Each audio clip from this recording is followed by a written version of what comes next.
कोटीवरी तीर्थ केली कोटीवरी नाही देखील पंढरे नाही देखील पंढरे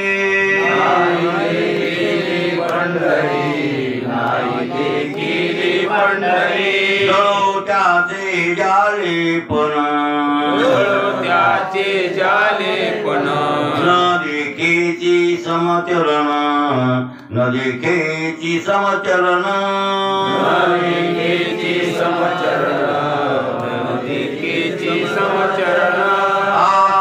योगयाग अनंत केले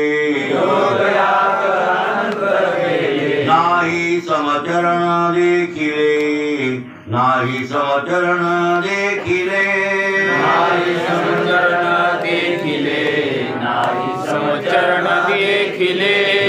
त्याचे जालेपण त्याचे जालेपण न देखेची समचरण न देखेची समचरण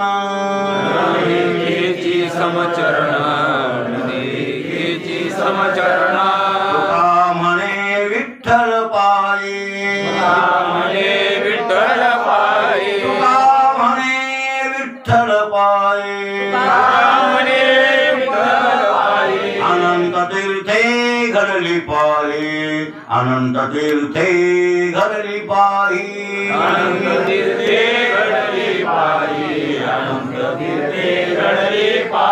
जळो त्याचे जालेपण जळो त्याचे जालेपण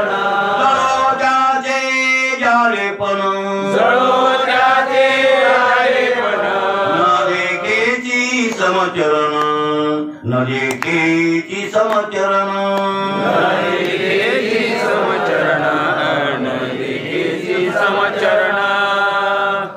प्रस्तुत प्राप्त प्रसंगी सेवेसाठी निवडलेला अभंग दररोजच्या पाठातील जगद्गुरु तुकोपण जगातील देवळीकरांच्या प्रतीप्रमाणे 324व्या क्रमांकाचा आपला अभंग आज सुरू झालेला आहे. या अभंगामध्ये पंढरी महात्म्य आणि विठ्ठल महात्म्य जगद्गुरु तुकोबाराय आपल्या समोर सांगतात की मनुष्य जन्माला माणूस आला, आल्याच्या नंतर काही ना काही साधना करा. साधना करावीच लागते. साधना करण्याची गरज आहे माणसाला. साधना नाही केली तर साध्याची प्राप्ती कदापि होऊ शकत नाही. हे निर्विवाद सत्य. म्हणून साधना शास्त्राने सांगितलेले आहे. त्यात काही कर्म मार्ग आहे, काही योग मार्ग आहे, भक्ती मार्ग आहे, ज्ञान मार्ग आहे. लक्षात आलं? तर त्यापैकी कर्म मार्गामध्ये तीर्थयात्रा एक कर्म आहे. कर्म आहे बरं ते. तीर्थयात्रा काय आहे? कर्म आहे ते कर्म. म्हणून तर ते हे केलं पाहिजे माणसानं. जन्माला आल्यावर तीर्थादी यात्रा केली पाहिजे हे सिद्धांत आहे. आता बरेचसे काही कीर्तनकार म्हणतात कुठं 4 धामाला जायची गरज नाही, पंढरपूर सगळं आहे. पण तसं नव्हे. 4 धामाला जावं लागतं. पण मी म्हणणार म्हणून बरेच लोक महाराज म्हणतात. कोण आहे? देव. आणि मग त्याचे पैसे तुम्ही खाल्ल्यावर कसं चांगलं होईल? चांगलं होत नाही. ते काही लोकांचा आक्षेप असतो. म्हणजे खरं नाही खाणार नाही खाल्लं म्हणतात ती बाजू वेगळी. लक्षात आला का? 100 कारभारी आहेत गावगाव. पहिल्या काळात होते ना, थोरला भाऊ कारभारी असायचा, कुठं कुठं मधवा असायचा. काही ते आपल्या आपल्या डोक्यावर आहे. ज्याचं डोकं सुपर असेल ते कारभारी चांगला घे. असं पहिले होतं की नाही होत? काय काय जागेवर थोरली नव्हती कारभारी, धाकटे कारभारी होते. का थोरला त्याच्या विचारा शेतन घर. आता विशेगावला तुमचे सासरे कारभारी होते की नाही? मग थोरले भाऊ माणिकराव होते. त्या बिचाऱ्यानं कारभार कधी केला? एक रुकणीच काही आणलं का दुकानामध्ये? एक रुकणी. त्या काळात रुकणीच होती. त्या माणिकरावनं रुकणीचं सुद्धा काही दुकान आणलं नाही. त्याच्यात खिशाला बाटला नाही, रुकणी ठेवून. बरोबर आहे? आऊत बैल गाडी मालक जा.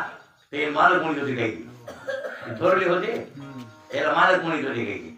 दगड तिकडे इकडे टाका, टाकले लावले. हेच काम मालका माग. आणि कारभार करायला कोणी? नळाल्या. आता ते 4 माणसातला माणूस हुशार होता. मग असे घरोघर गावोगाव कारभारी, कोणती मजवे कोणते थापते, जास्त करून थोर. मग सगळेच कारभारी काही 100 पैकी 100 पैसे हक्कीत आहेत का कारभारातले? नाही.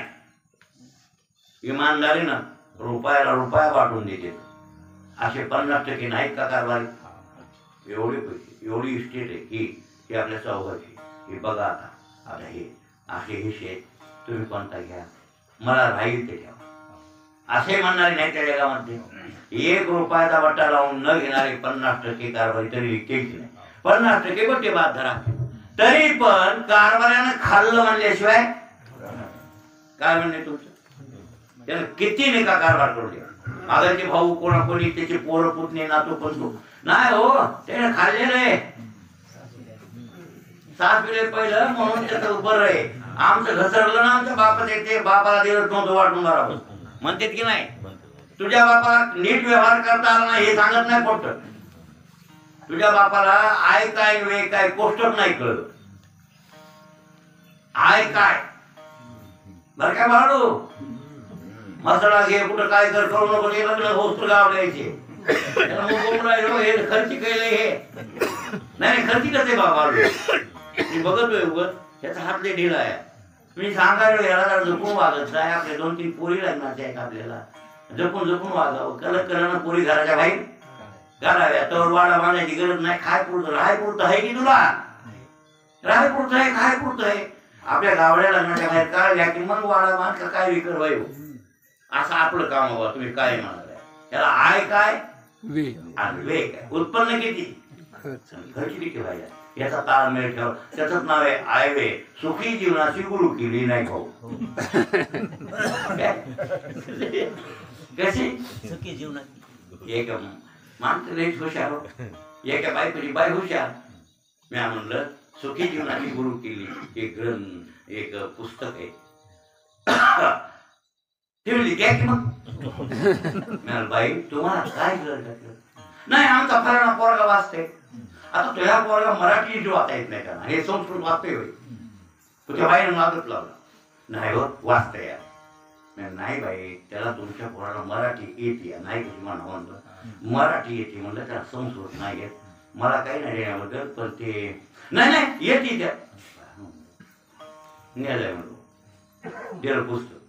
ती पोरग म्हणलं मला ह्याच्यात काही करत दिलं आणून वापस. सुखी जीवनाची गुरु केली. त्याचं नाव आहे अर्थशास्त्र. अर्थवेद लिहायला एक अर्थवेदावर हे शास्त्र आहे बरं. अर्थवेद म्हणजे पैसा कसा कमवावा, पैसा कसा सन्मार्गाने राहून आपल्याला सन्मार्ग कळलं का?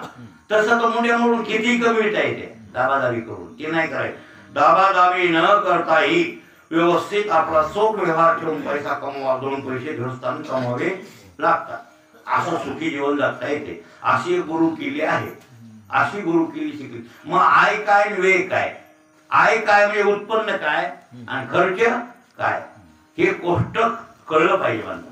आणि हे कोष्टक एखाद्या माणसाला व्हायला राहिल्यावर जमलं नाही. एखाद्या माणसाला व्हायला राहण्याला हे जमलं नाही असं घडीवर झाला. आणि ते त्याच्यात घसरगुंडी झाली. त्याचे पोर काय म्हणते आमच्यातून त्यानं काहीच दिलं नव्हतं आमच्या बाबा. आता खरंही दिलं असलं तरी बोंबळत येते की नाही त्याच्या नावानं. बरोबर आहे, माझं मत आहे. तर हे सगळे सत्यातले पुढारी काही पैसे खात्यात असं कसं म्हणता येईल? काय घरचे 10 रुपये खालतेच, पण आपलं त्याचं अहो मी बरेच बघतोय स्वतः त्या टिपटानं इतर काम. कुठं जायचे का तिकीट आपलं, तिथं चहा प्याला का घरचा, केरळला गेल्यावर जेवण केलं का घरचं, पण पट्टीच्या पैशातून करायचं असे काही कारभारी नाहीत का? पण तसे कारभारी राहावे ते त्याच्यात चांगलं होते, विकासही होतो, लोकही मागे राहतात. म्हणजे कशामुळं की पंढरपूर सोडून कुठं माती द्यायची गरज नाही. कुठं तीर्थयात्रेला जाऊ नका, कुठं जाऊ नका, कुठं जाऊ नका, कुठं जाऊ नका. काय म्हणले आपलं पंढरपूर असं म्हणते. मग ते बोलले काही नाही. मग कीर्तन झाल्यावर मी म्हणलो महाराज तुम्ही पंढरी महात्मे सांगितले खरे, ते पण तीर्थयात्रेला प्रतिबंध केला लोकांना, तीर्थयात्रा शास्त्रात सांगितलेली. आणि तुम्ही ते म्हणजे आपल्या भारतीय समाजात नाही, मी आपल्या अर्थवादात्मक बोलणं जमलं, पण हे मान्य करावं लागेल तुम्हाला. तीर्थयात्रा संतांनी, ज्ञानोबांनी, नामदेवरायांनी केलेली आहे. का केली मग त्यांनी? त्यांना गरज होती का तीर्थयात्रा? त्याच्यावर थोडंसं बोललो. नाही, तीर्थयात्रा करण्याची त्यांना गरज होती का? कशाला गेले नामदेवराय, ज्ञानोबाराय? त्यांना जे साधक होते की सिद्ध होते, ते म्हणजे सिद्ध होते. मग सिद्धानं का केली? अहो ती मुद्दाम निवृत्तीनाथांना म्हणले येते जाती श्रेष्ठ तत्त देवे तरुजना सैत प्रमाणन कुरते लोक स्तरून ओढते. दादा निवृत्तीनाथ सुद्धा म्हणले होते ज्ञानोबारायांना. ज्ञानदेवाने गोष्ट काढली त्या निवृत्तीनाथांपाशी, माऊलीनं. माऊली म्हणले दादा मला वाटेल चारोधाम, सप्तपुऱ्या, 12 ज्योतिर्लिंग पायानं बरं त्या काळात, आणि एवढी यात्रा करावी. तुमची परवानगी असली तर मी, गुरुची परवानगी लागते बरं. शिष्याला म्हणायचं गेला जीवनभर गुरुची परवानगी, तुमची परवानगी असली तर आपण यात्रेला मी जातो. तुम्ही चला म्हणले नाही, मी जातो. निवृत्तीनाथ म्हणले, हसले. ते म्हणले ज्ञानदेवा थर्ड क्लास साधन आहे, सेकंड क्लास बी नाही. कोणता क्लास आहे? फोर्थ क्लास आहे. कोणता क्लास आहे? थर्ड क्लास म्हणजे नाही बरं, फोर्थ क्लास आहे. मला हे नाही भाऊ, बरोबर आहे की नाही? चौथा नंबर आहे साधन याचा. आणि आपण सिद्ध आहे की साधक आहे? पहिलं सांग. निवृत्तीनाथांनी विचारलं, ते म्हणजे सिद्ध आहे. आपण सिद्ध आहे. मग आपण सिद्ध आहे, साधक तर नाहीतच. मग सिद्धाला या साधना करण्याची गरज एक उडालं. आणि त्याच्यातूनही जर कोणी साधक असतील तर त्या साधकाचं वर्गीकरण 1 नंबर, 2 नंबर, 3 नंबर. आता खरे 3च नंबर असतात, पण तिथं चौथा सांगितलं. 4 नंबरचा साधकाचं काम आहे तीर्थयात्रा करणं. सांगतो थोडं ऐक. निवृत्तीनाथ म्हणू लागले, उत्तम आत्मज्ञानांचे, उत्तम आत्मज्ञानांचे. उत्तम एक अव्वल दर्जाचा साधक, 1 नंबरचा साधक आहे, त्यानं विचार सागर ऐकावा आणि सद्गुरू कशी पाया पडून राहावं आणि त्यांचा उपदेश ऐकून ब्रह्मज्ञानाचा आपण मुक्त. काहीही करण्याची गरज नाही मला त्या साधकाला. उत्तम साधक आहे ना आत्मज्ञानांचे, फक्त ब्रह्मज्ञान त्यांना ऐकावं. तुळशीला पाणी सुद्धा घालायची गरज काहीच नाही त्याला. का? सगळ्या साधना करून वर चढलाय ते. मुमुक्षु योग ज्ञानावरून झाले ते. किंवा आणि साधन हाती हळूच ठेव. ज्ञानेश्वर महाराज काय म्हणले? अशा साधना करून करून भरत विवेक, वैराग्य, त्यामध्ये षटक आणि मुमुक्षित्व, त्या 4 गोष्टी आपल्या पूर्णपणे तयार झाल्या की ऐसा साधन हाती हळूच ठेव. बाकीचे साधन हळूच ठेवून ठेव. काहीही साधना करीत नाही, फक्त एकच साधना. कोणती? आत्मज्ञान. कोणती? आत्मज्ञान. हे उत्तम साधकाचं 1 नंबरचा साधक. फर्स्ट क्लास झाला आहे, बरोबर आहे? थर्ड क्लास का फर्स्ट क्लास आहे? नाही, इंग्रजी भाषा तरी त्याची आपली गरज. सायलेंट वर्ड असतात मधले काही एक अक्षर, म्हणजे त्याचा उच्चार करायचा नसते, नुसतं लिहिताना लिहायचं आणि उच्चार करायचा नाही. फर्स्ट क्लास म्हणायचं. हा, तसंच म्हणायचं. त्याच्यामुळेच गोंधळ होते त्याचा. काय गोंधळ? भाषात गेली पहिला नंबरचा म्हणायचा नाही, ते झालं, ते नाही चाललं. ते फर्स्ट क्लासचा अर्थ झाला. अर्थ नाही म्हणालो मी, अर्थ नाही म्हणालो मी. First class, first class, third class, third class असं म्हणाल. थर्ड क्लास आहे. रचा उच्चार कमी करायचा. कशी भाषा आहे तुमची? थर्ड तसलीच आहे भाषा ती. काय म्हणा? तसंच आहे. थांबा, बरोबर आहे. ढरी आहे, स्टॉप. बोर्ड वाचलं काल कुठे एक्याच बोर्डावर 3 नाव होते. वरी होतं बघा पहिला सोडला, सांगतो तुम्हाला. पहिलं नाव होतं थांबा. 1 आमची इवाई काही बघत नाही ड्रायव्हरचं बघ नाही का आमचं काय आम्ही गाडीत बसावं वाचावं झोप घ्यावी. आता बोर्डाकडे बघलं तुम्ही म्हणतात नीट बघ.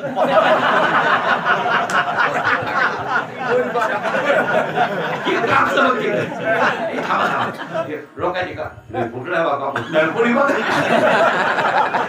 लय कापूस फुटलाय कोणाचा दुसरी आता गाडी आपली गाडी कापसात जाईल बरोबर आहे. शेतकरी चिंता वाटते त्याला. काय चिंता ड्रायव्हर एवढं निरखून बघायचं नाही कोणाचा कापूस फुटला का गळायला का नाही एवढं निरखून बघितलं गाडीची स्टेरिंग कधी राहील जागी हा. म्हणून तर खरं तर मन ड्रायव्हर नाही बघा काही बघल पण त्याचं पूर्ण लक्ष कुठं पाहिजे संपत्ती चालवा का जीव चालवा इकडं तुला कुठेही बघ पण सगळं लक्ष. आणि मला वाटतं कापूस निरखून बघितलं गाडी बोकलं जाईल म्हणून मी काय म्हणतो येवाई पुढे बघा मला तेव्हाच कळलं कापूस पुढे बघा वाटतंय की म्हणतात हे बोर्ड इकून काय लावले हे मात्र पुढे बघ चल त्याला वाचायची लागते त्याची होता कुठेतरी बोर्ड काल वाचला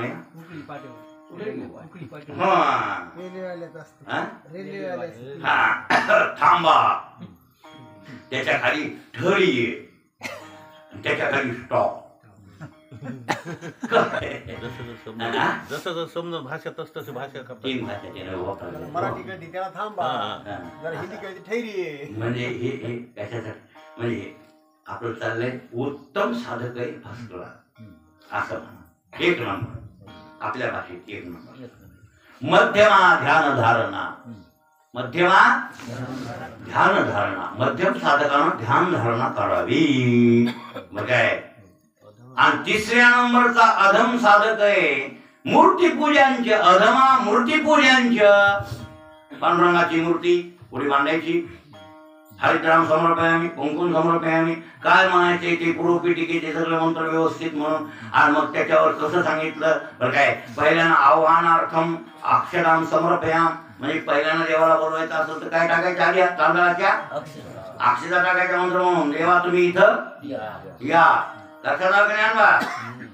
आणि पुन्हा मग हे उपचार सुरू 16 उपचार पंचोपचार ते काय असतील ते मंत्र म्हणून व्यवस्थित सगळी पूजा. मग सगळी पूजा संपल्यावर मग हातात अक्षता घ्यायच्या बरं काय. आणि अपूर्ण असले तर पूर्ण व्हावं यासाठी बरं काय अक्षता टाकायच्या म्हणजे अक्षता टाकल्या की पुन्हा आणखी पूर्ण झालं. आता ही पूजा अशी बसून व्यवस्थित बरं काय कितव्या साधकाने केली पाहिजे तिसऱ्या नंबरच्या अधमा मूर्ती पूजा. माऊलीला सांगून आले निवृत्तीनाथ हो अधमा मूर्ती पूजा. आणि तीर्थयात्रा अधमा अधमा हे चौथा नंबर काढावा का इथं इथवा चौथा म्हणजे अधमातला अधमी नाही भाऊ पाप्यातला पापी यानं काय करावं तीर्थयात्रा जाय या तीर्थात आंघोळ कर तिथं बुड इथं बुड तिथं गारव्या ठेचून घे तिथं पुन्हा उपाशी मर मला तीर्थयात्रा काय सोपी होईल. अर्ध्या अंगाला राहत नाहीत माणसायचे लढ पडते माणसं का अंगळ होते मंगळ आणि बदरी केल्यावर गैर बदरी ते कमी नाही उदरी म्हणजे आहे उदरी ते कमी नाही दरिद्री पण वाचून वापस येईल म्हणून नसतं. आता सोपं झाले थोडं नाही तर बरेच माणसं मरत होते आणि आता मी 1-2-4 मरत तितके नाही महाराज गाडी जाते का हा एका गाडीला गाडी जाते ठीक आहे साहेब वर्षा 1-2 गाड्या घ्यायला ऐक नाही त्याच्यात तुमच्या बघा तुम्ही मोबाईलवर फोनवरून असते. अवघड आहे हे सोपं नाही पण आधम असल्यामुळं आपटा झपटा करून घ्यावा. मग आपण तीर्थयात्रा कोण करणार कितव्या नंबर ते नाही भाऊ चौथा नंबर आपला नंबर चौथा आहे बरोबर आहे. मग आपण त्याच लायकी द्यायची की नाही का मूर्ती पूजा करता तुम्ही दररोज अरे हे पाणी घालीत नाही तुळशीला मंगळवा ते घालतो का मलाच नाही घालीत नाही विचारा घालतो तू मूर्ती पूजा करतो नाही बघा तू मूर्ती पूजा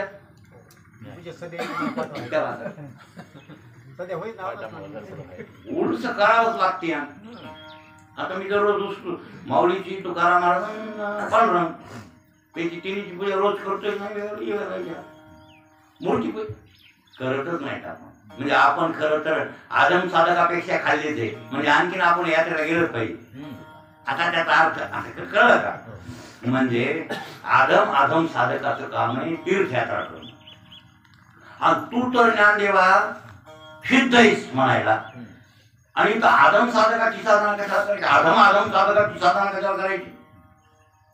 ज्ञानोबाला बिहार केले ते म्हणजे दादा हे खरे ते खरे, पण अरबकाचे साठी तर पंथी हाती धरली त्याचे संत जगी क्रिया करून लावी ती बघा ना. येत वडील ती घरी की त्या नाम धर्म देवी त्याची अनुष्ठिती सामान्य हे ऐशी जरी केले तरी अज्ञाना काय मुळे ती कवनेपुरी जाण्याच्या मार्गात गेले. महाराज ज्ञानोबाईंनी असं पटविलं नाही, खरं होतं ते. म्हणजे सिद्धानं साधकासाठी यात्रा करावी. मग माऊलीनं मी बोलून सतार करायला ज्ञानोबाईंनी नामदेवरायांनी साधना का केली? आमच्यासारख्यासाठी. म्हणजे आम्ही तीर्थयात्रा गेलं पाहिजे. हा इतकं खरं आहे की पंढरपूरला गेलं पाहिजे. पंढरपुरासंग तर गाठच मानली ना, पण तीर्थयात्रा केली पाहिजे. बरोबर आहे ना?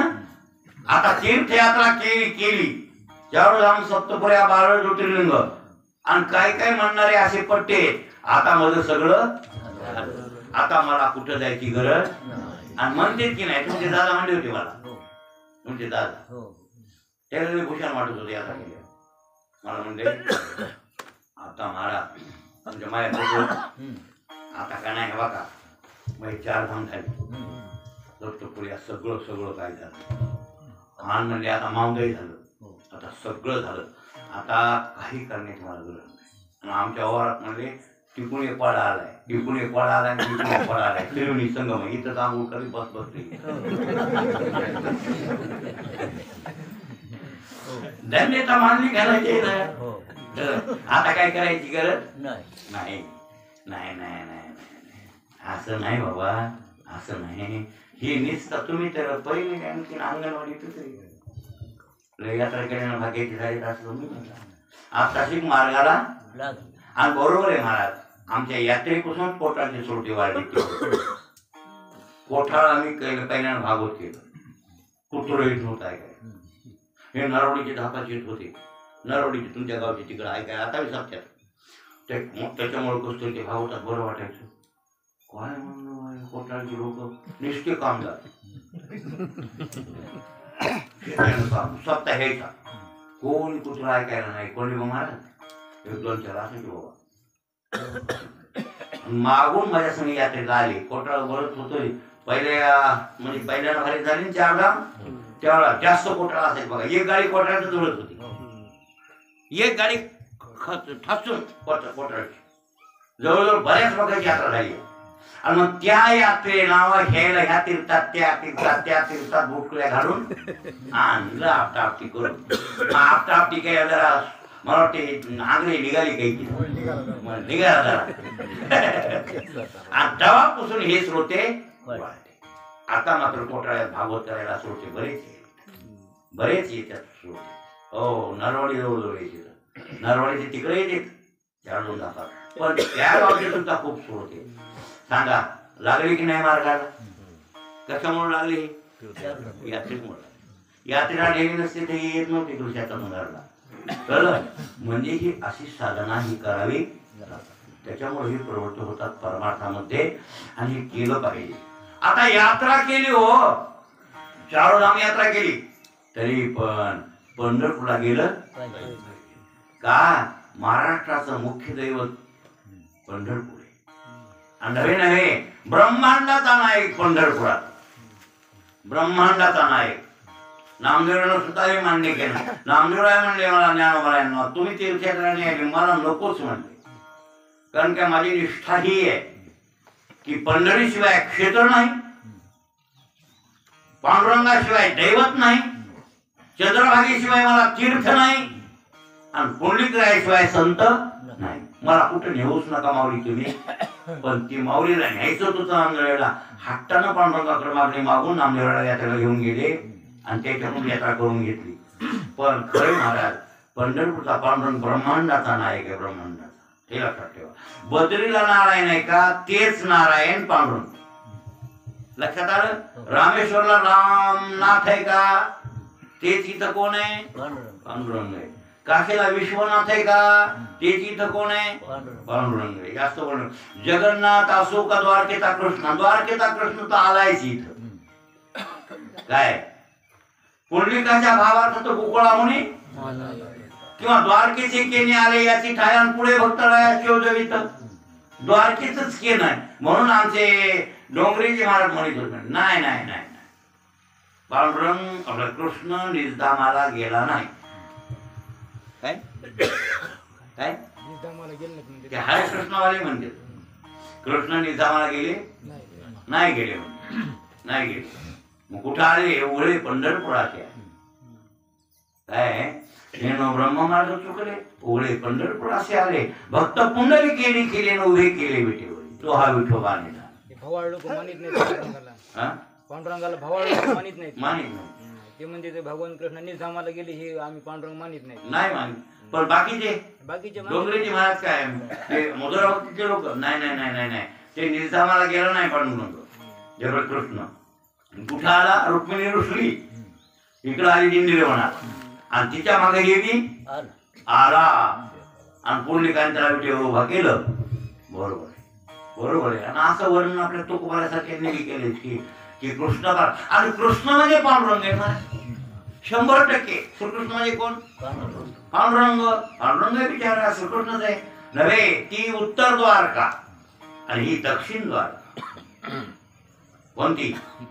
म्हणून देश पावन वस्तू पावन काळ पावन हेच वर्णन आपल्या भागवतामध्ये आलेले. भागवत म्हणजे कोणतं एकनाथी भागवत. एकनाथी भागवतामध्ये त्याच्यामध्ये ते म्हणजे पावन कोणते कोणते देश तर पावन देश दंडकारण्य पावन देश आपण जेव्हा वास्तव्य करतो नाशिक आपला भाग पंढरपुरापर्यंत हे तुळजापूर हे सगळं तुळजापूर दंडकारण्याचं बरं. तुळजापूर तर मेन आहे. तिथं तर भवानीला फसविले रामाला फसवाय भवानी आलती ना ती भवानी जगदंबा ती मात्र राम वरदायिनी आहे. आणि तिचं नाव आहे तू काय काय तू काय. जरा तूला थोडा तिथं दीर्घ करायचं. तू तिथं थोडा कॉमा द्यायचा. तू काय असं विग्रह आहे तिथं. पण असं लिहित असताना दीर्घ तू करायचं आणि काही तू काही अलसो काढत नाही घालणं दीर्घ करायचं. तू दीर्घ का काढायचं काल झालं ना काल कोणाचं नाव निघालंय तू काय लेकराची पत्रिका बघायला कोणतरी माधवराव. हा शिरोडकर माधवराव. शिरोडकरला ना झाली बरं काय जेवढी मागितली का तुम्ही इथं आहेत ना पाहुणे अशोकराव दादीला जेवढी मागितली म्हणायलो का भले माणसं ती इथे माझ्याकडून पत्रिका करून गेली. मला म्हणले मुलीला मुलगी झाली त्यांची नागापूर गेली मुलगी नाही तिला मुलगी झाली म्हणले आजच तू पारी काढले त्या दिवशीच. आणि रिकाम पण होतं मग त्याला नावलं लेख मी सांगतो मग ते लिहिली जन्मपत्रिका तिथं ते नाव निघालं तू तर तिथं दीर्घ तू असल्यामुळं मग मी म्हणलं तू काही नाव टाक. त्या पोरीचं नाव काय तू काही आहे आणि तू दीर्घ आहे दीर्घ तू असेल तू काही असेल तर ते मग रामानं तू काही नाव ठेवलं तिला म्हणला. आणि तू काय म्हणण्या पाठीमागे हे तू काय होता जगदंबेला तू का आई मला सतवाईस असं कोणाला म्हणायचंय रामप्रभू. ती सीताहून आली नव्हती का झुकवायला सीताहून झुकवाय आली म्हणून रामाला कळकळीनं पुन्हा शेवटी बोलावं लागलं. मी इकडं तिकडं सीता आली की तिकडं तोंड करू लागले. तिने वकील तर ही कोण आहे आणि सर्वज्ञ आहे राम. सर्वज्ञ असून ती थकवाय आली महाराज काय सांगावं तुम्हाला. आणि महादेव म्हणले होते नको जाऊ ते परब्रह्म आहे फसणार नाही. परब्रह्म आहे बायकोसाठी रडत बसलाय ते परब्रह्म ठीक आहे. आता बायकोसाठी रडू लागलो वरून वरून हो पण मधातून काय नाही अंतर्बोध होता गैर जडा होता कळलं का. आणि मनातला हेच होता हे झाड कोण आहे एक महाराज आहे बऱ्याच दिवसापासून झाड म्हणून बसलाय ते आपल्याला उद्धार करायचा आहे म्हणून झाडाला भेट देऊ लागले ही सीते म्हणून. ते जे झाडाला भेटी दिल्या का तो ऋषीमुनीचा उद्धार केला, हे कळालं नाही जगदंबेला अधिकार, म्हणून त्याला फसवाय आली. आणि शेवटी रामानं मग इकडं तिकडं तोंड करावं, तिकडं तोंड करावं, तिकडं तोंड करावं, तिकडं तोंड करावं, ते नाही. मग जगदंबा म्हणली, लक्ष्मण सुद्धा सांगायला येऊ त्याची स्कूल देवी म्हणली रावणाच्या मंदिरातून सुटून आले बाबा, आणि आता काय ती सीता आली म्हणजे आपली सुटका करीत की बोकायला नाही केलं मारायला रावणाला. लक्ष्मणला नाही कळालं. लक्ष्मण म्हणले सीता प्रत्यक्ष आली या, आणि रामाला मी आले म्हणाली तरी राम चक्रम झाले. कशी झाली? डोका हो ना, म्हणजे सर्कल आहे डोकं, असं थोडं वाटलं. राम म्हणजे सर्कल. जाऊन रामाला सांगा हो रामा, गेले लक्ष्मण. रामा काय लक्ष्मण, सीता प्रत्यक्ष आली किंवा तुमच्या पुढे यायली, मी आली म्हणाली, तुम्ही असं काऊन करायला? मूर्ख आहे म्हणले, त्याला लाथ आणायला. ते लक्ष्मण म्हणले नवरा बायकोचं अक्षात मिटल आपल्याला काही. ते बसली एक जाऊन कोण लक्ष्मण, आणि हे नाटकच होता. आणि हे ती यायची पार्वती पुढे सीता होऊन, रामा मी आले, मला तिला नाहीच मिळायला लागला. आणि शेवटी मग तिनं जवळ येऊन तुम्हाला येड लागलं का काय म्हणले, मी स्वतः आले तरी तुम्ही असं येड्याने करायला भ्रांत झाला का काय? आणि मग मात्र कापावं लागले. पण तू काय मला सत्वाय, म्हणजे तू माझी आई आहेस, माझी माय आहेस, तुम्हाला का सत्वाय? अरे महादेवानं सांगितलं तुला तरी तू त्यांचं मोडून आली इकडे. आणि मग मात्र तिच्या लक्षात आलं छंद हे खरंच परब्रह्म नाही. बरोबर आहे, लागलीच ते महाराज ते वेश साक्षात चुकलं रामामध्ये, पाया मस्तक ठेवते तुमच्या म्हणून लागली. अजिबात नवऱ्याचं म्हणून आली ती बायको बायकोच नाही. नवऱ्यावर विश्वास नाही त्या बाईचा, तर तिला काय पतिव्रता म्हणा. लय झाडलं महाराज कोणी, लय कातोले राम पार्वतीला त्या तुळजापूरला कातोले. आता तू माते त्यांचं उल्लंघन करून तू आलीस, चुकलं तुझं. अरे मला भ्रांत समजायली तू, मी भ्रांत नाही झालो हे लक्षात ठेव. हे तुझ्या नवऱ्याला पक्का विश्वास आहे, पण त्यांच्या बोलण्यावर तू विश्वास ठेवला नाही आणि मला झोपवायला आलीस तू. आता इथं थांब आणि येणाऱ्या भक्ताचा उद्धार कर. महाराज तुळशी रामायणात असं वर्णन नाही, पुन्हा राम महादेवानं बायको म्हणून स्वीकार केलाच नाही. नाही तुळशी रामायणात वर्णन म्हणून ती एक राग. आणि बापानं विचारलं नाही म्हणून तो पुन्हा आत्महत्या केली त्या दाक्षायणीनं. आत्महत्या करण्याचे कारण दोन आहेत ना, एक तर बापानं विचारलं नाही आणि पुन्हा नवऱ्यानं टाकून दिलं. तुळशी रामायणात वर्णन नाही हो. पुन्हा पार्वती महादेवकडे गेली, महादेवची आली तर महादेव म्हणले आता तू माझी बायको राहिली नाही, मी तुझा नवरा नाही. कारण काय, राम मला गुरु आहे आणि त्या गुरुची पत्नी सीता. मग सीता माझी आई आहे, तिचं रूप तू घेतलंस, मला आईच्या प्रमाण झाली. तुला मी बायको म्हणून स्वीकार करणार नाहीच.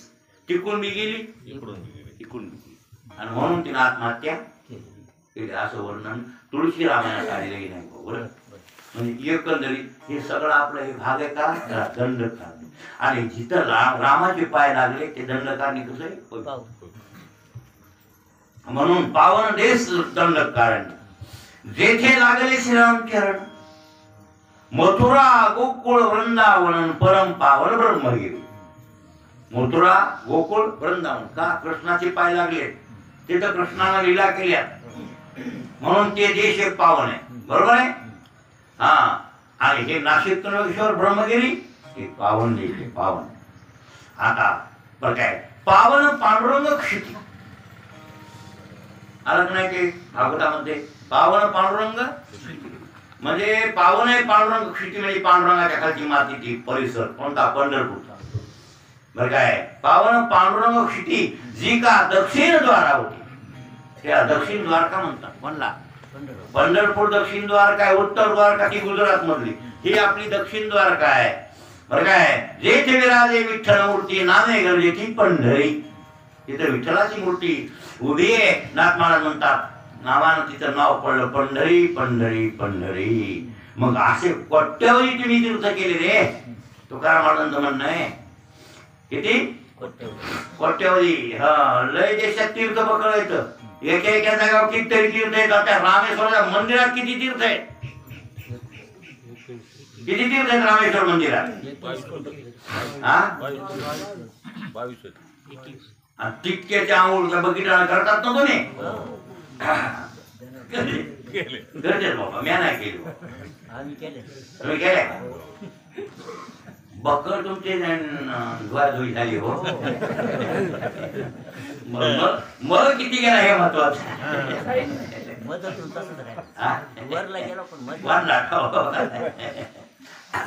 मग कशाला म्हणले तीर्थे पाहिजे मळ क्षारे आणि कर्मी अभ्यंतर उदरे.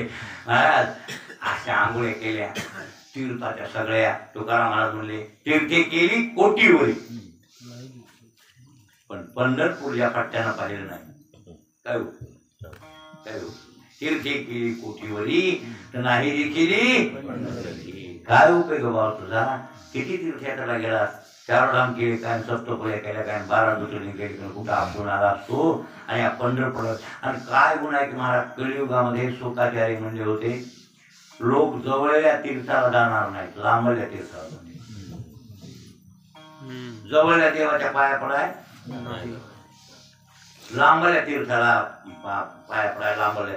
आता खरं सांगतो, माझं सांगतो, 5 दिवस प्रवचन केले त्या परळीला, बरोबर? जगन्नाथाच्या मंदिरात, पण महादेवाचं दर्शन नाही घेतलं महाराज. आणि तेच मी औंढ्याला जर कीर्तनाला गेलो असतो, एका कीर्तनाला यायला म्हणलो असतो चला नागनाथाचं दर्शन घेऊ म्हणून. परळी नावला काय कमी जास्त माझ्या लक्षात येते बाबा. खरंच कलियुगात जवळ देवाला किंमत लोक देणार नाहीत म्हणून घेतो. कुठं कोण नाही त्याला सोडले आपण, नाही सोडले त्याला सोडले नाही बाबा, सोडली. 12 ज्योतिर्लिंग झाले पाहिजे त्याला सोडता येईल घेतलंय. फक्त केदारीन पशुपती एक आहे, ओंकार ममलेश्वरी एक आहे. कधी एक एक आहे, एकच आहे दोन्ही. आणि केदार पशुपती एकच आहे, दोन आहेत का? केदारीचं झालं तर पशुपती झालंच असं त्याचं सिद्ध आहे. पण आता वैद्यनाथ दर्शन घेतलं नाही कोण म्हणत तुला? नाही नाही बाबा, कधीच नाही विसरलं. हा फक्त एवढंच आहे, इकडे धाम करायचे असते उत्तर तर गाड्या इकडूनच निघाल्या असत्या, तिकडच गेल्या असत्या. पण दक्षिण दिशेला जर गेल्या असत्या गाड्या रामेश्वर करायला त्याला परळी आलीच. हा तसं जमत गावात ज्योतिर्लिंग आहे ना. एक तुम्हाला सांगायला मी सहज, आपण लांबल्या देवाला म्हणलं पाया पडायला जातो, आणि जवळल्या देवा हे कलियुगाचा धर्म सांगितलाय कोणी? आमच्या सुकाचार्यांनी. म्हणून आपलं पंढरपूर आपल्याला तेवढं किमतीचं वाटत नाही, पण किंमत बाजू बरं. कारण ब्रह्मांड नायका विश्वजनाच्या पालका दयापासून सकळ महिमंडळ एक झाले. तो एक पंढरीचा राणा नय अनुमाना श्रुतीशी विवादती दयासाठी जगजेटी विठ्ठल. तुका म्हणे आकळ नाही सकळ व्यापक. असा हा पण अहो त्या पंढरपुरात किती तीर्थ आहे पण माहित नाही लोक. पंढरपुरात कितीतरी तीर्थ आहे हो, कुठं कोणतं तीर्थ आहे, कुठं कोणतं तीर्थ आहे, कुठं बघा पंढरी महात्म्य कळेल तुम्हाला. अशी ही पंढरपूर पावन क्षिती आहे. आणि भगवान पांडुरंग परमात्मा कमरे वाटीत ठेवून उभा आहे. स्वयंभू आहे, आणखीन स्वयंभू, कोणी निर्माण केलेला नाही. असे आमचे संत म्हणतात की स्वयंभू परमात्मा पांडुरंग. आणि असं पंढरपूर तुम्ही जीवनात आल्यावर जर नसून पाहिलं तर काय उपयोग नाही. म्हणजे जळो त्याचे ज्यालेपण, जळो त्याचे ज्यालेपण निकळ का ज्यालेपण. ज्यालेपण इथं ना, इथं काय केले ज्याले जला या जोडलाय आणि ज्यालेपण केले. पण तसा अर्थ नाही करायचा. ज्याला करायचं काय जी आले पण, ज्यालेपणाला जी आले म्हणून तुम्ही जगायलेत का हे जगणं तुमचं निरर्थक.